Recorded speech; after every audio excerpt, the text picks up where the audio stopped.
সন্ধ্যার বাড়িতে এসে ভীষণ ভালো লাগছে। ও এত সুন্দর করে সব রুমগুলো সাজিয়েছে।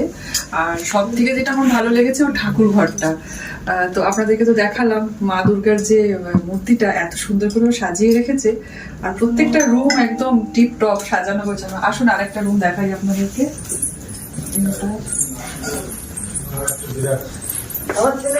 এটা একটা রুম খুব সুন্দর সাজানো গোছানো।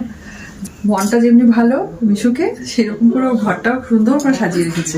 ঠাকুর ঘরটা দেখাই আপনাদেরকে। আসুন, এটা ঠাকুর ঘর, কি সুন্দর। আমার সব থেকে ভালো লেগেছে এই জায়গাটা, মা দুর্গার যে মূর্তিটা এত সুন্দর করে ও রেখেছে। ঠাকুরের জায়গাটা ভীষণ ভালো লাগলো আমার এই মা দুর্গার মূর্তিটা। কাছে থেকে দেখা।